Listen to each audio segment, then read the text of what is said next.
வாக்காளர் பட்டியல் முறைகேடு சொல்லி அவர் தேர்தல் ஆணையம் மத்திய இல்ல பீகார்ல மட்டும்தானே குளறுபடி ஆயினுக்குதுங்க. இந்தியா முழுக்க நடக்குதுங்க. ஏன் நம்ம தமிழ்நாட்டுல நடக்கலையா? யோசிச்சு பாருங்க. அவ்வளோ குளறுபடிகள் இங்கேயும் நடக்குது. ஆட்சியில இருக்கிறவங்க ஆட்சி பலம், அதிகார பலம், பணபலம், போலீஸ் பலத்தை கையில வச்சுக்கிட்டு என்ன வேணா பண்ணலான்ற நடைமுறை இங்கேயும் இருக்கு. அதுக்கு ஒரே உதாரணம் விருதுநகர் தொகுதியில் விஜய பிரபாகருடைய தோல்விங்க. அவர் வெற்றி பெற்றது உண்மை.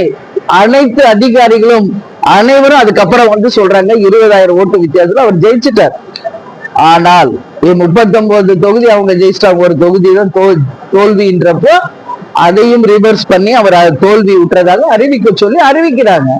அப்ப இங்க மட்டும் என்ன நியாயமா நடந்துருக்குது? இல்லையே. அதனால பீகாரை மட்டும் நம்ம குறை சொல்றது தப்பு. இந்தியா முழுக்க இருக்கு. இது எல்லாமே மாறணும். இல்லைன்னா ஜனநாயகத்துல தேர்தல் என்பது ஒரு வேஸ்ட் தான் நாங்க நினைக்கிறோம். உண்மையில் உழைச்சு கஷ்டப்படுறவங்களுக்கு இங்க நியாயம் கிடைக்க மாட்டேங்குது. ஓட்டு காசு கொடுத்து ஏமாத்துறவங்களுக்கு தான் இங்க நியாயம் கிடைக்குது. அப்போ உண்மையில் உழைப்பவர்களுக்கு இங்க என்ன நியாயம் இருக்கு?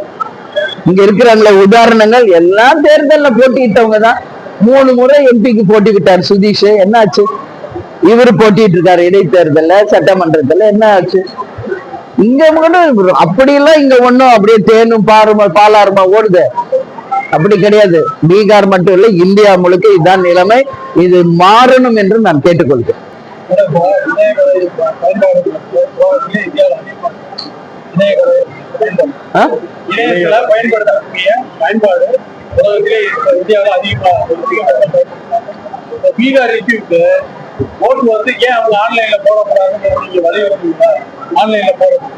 நான் தான் இல்லைன்ட்டேனே. ஆன்லைன்ல ஓட்டு போடுறதே ஃபர்ஸ்ட் ஆஃப் ஆல் தப்புங்கிறேன்ல. சோ ஆன்லைன்ல போடுற உரிமை யாருக்கு கொடுத்திருக்கோம்? Only senior citizens. அதே மாதிரி அரசு பணியாளர்கள், இவங்க 2 பேருக்கு தான் ஆன்லைன்ல ஓட்டு உரிமை இருக்கு.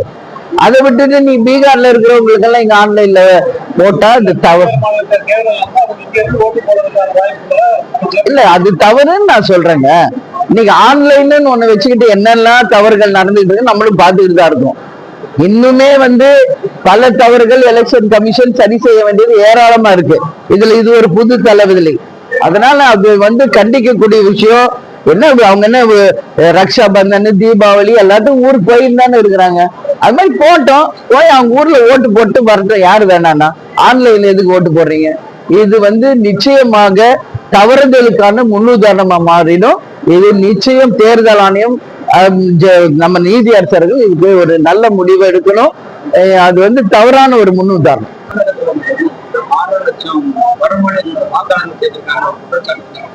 ஆமா, இதுக்கு நான் ஏற்கனவே பதில் சொல்லியிருக்கேன். இருந்தாலும் நீங்க கரூர்ல கேக்குறீங்க, நான் சொல்றேங்க. 6.5 லட்சம் வட மாநிலத்தை சேர்ந்தவர்களை தமிழ்நாட்டில வாக்களிக்க உரிமை அவங்களுக்கு தரப்பட்டிருக்கிறதாக ஒரு செய்தி வருகிறது. இது உண்மையிலேயே கண்டிக்கத்தக்க ஒரு விஷயம் என்பதை நான் ஏற்கனவே பதிவு செய்திருக்கிறேன். ஏன்னா தமிழகம் வந்தாரை வாழ வைக்கும் ஒரு பூமி. வாங்க வேலை செய்யுங்க, சம்பாதிங்க, உங்க வாழ்வாதாரத்தை பார்த்துக்கங்க. ஆனா வாக்குரிமை என்பது அவங்க பிறந்த மாநிலத்துலதான் நிச்சயமாக வழங்கப்பட வேண்டும். இப்போ நம்ம தமிழ்நாட்டில் இருக்கவங்க கூட வேற வேலைக்காக மற்ற மாநிலங்கள்ல வெளிநாட்டுலாம் வேலை பார்க்குறாங்க. தேர்தல் நேரம் வரும்போது இங்க வந்துதானே ஓட்டு போடுறாங்க.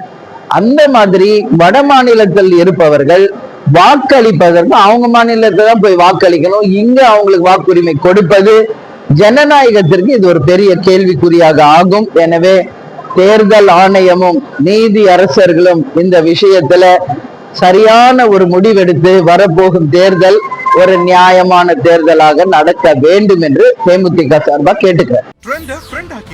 தந்தி டிவியின் சப்ஸ்கிரைபர்ஸ் அண்ட் ஃபாலோவர்ஸ் குடும்பத்துல நீங்களும் இணையுங்க.